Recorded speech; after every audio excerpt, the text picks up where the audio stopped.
It's so exciting to be here. I'm thrilled to be with the ladies from Wallace. I'm a huge fan. So I'm kind of as giddy as I could possibly be. I think we should just jump in, Monica, and talk about the brand DNA. You guys have been around for almost 20 years, right, Lucy? Yes. And I want to know basically how you started. We started the brand, I guess, like some brands start, because we couldn't find what we wanted to use and the bags that we wanted to use to carry us through our busy days.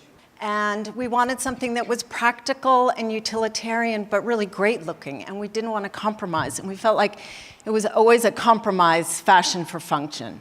Originally, I remember in the 70s and 80s, there were a lot of nylon bags. And one of the problems with them for me was that there was, I'd put stuff in it, it was like a black hole, right? And then I'd be like a squirrel, like constantly digging, or like a gopher or something.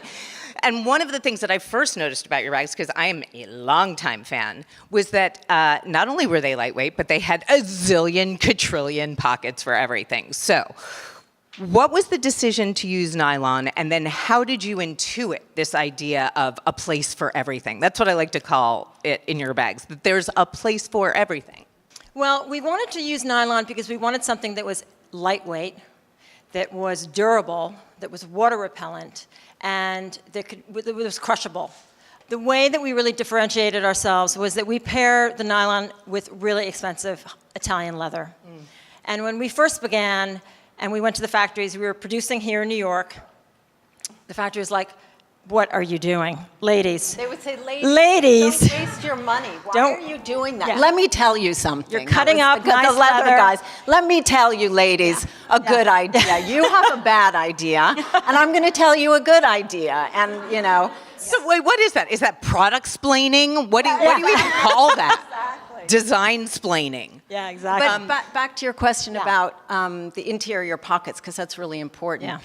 That was what was missing. So I think there were a lot of bags out there that probably a lot of men were designing, and they didn't realize that it's great to have a separate pouch to put your cosmetics, and it's great to have a pocket to put your phone, and maybe you have sunglasses. So no one was they were all looking on the outside, and no one was looking on the inside. The quilting. How did you decide that you wanted to do quilting?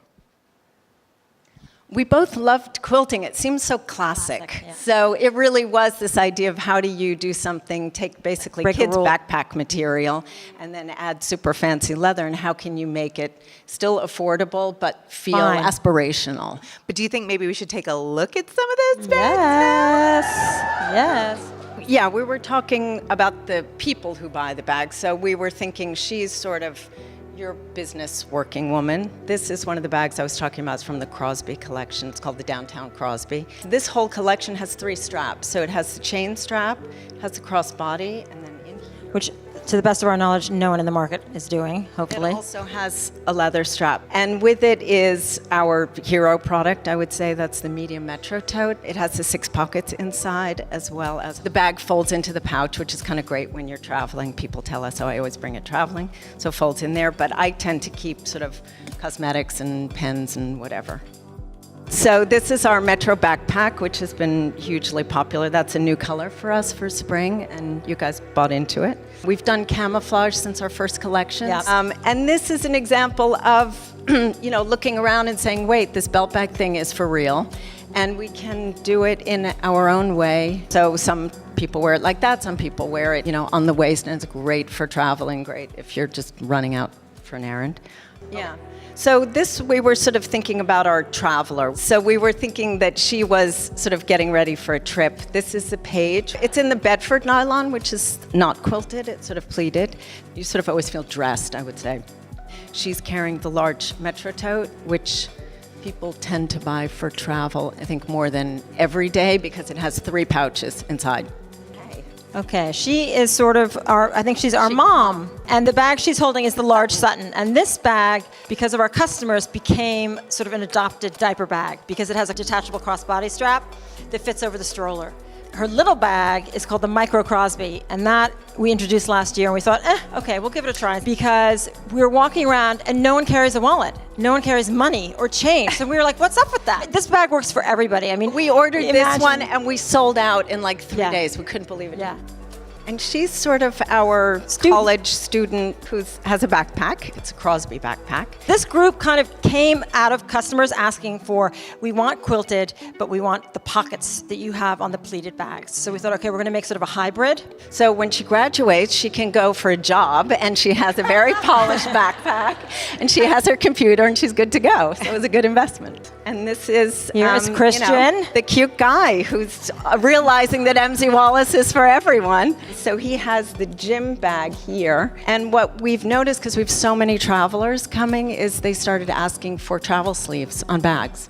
So we started putting them on bags. So you don't really notice it, but there's a little zipper here. It slips over your luggage, or it's an extra pocket, and obviously it's for men and women.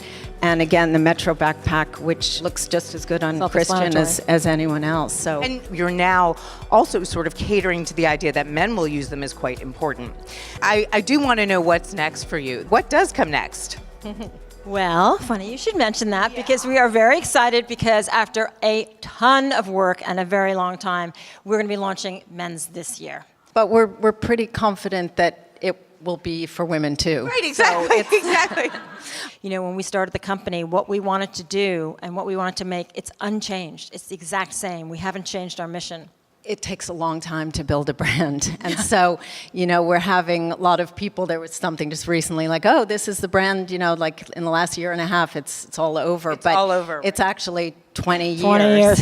And if you want to build an authentic brand, it doesn't happen overnight. It's sort of one foot in front of the other, and you keep your eye on the prize and stay true to your brand vision.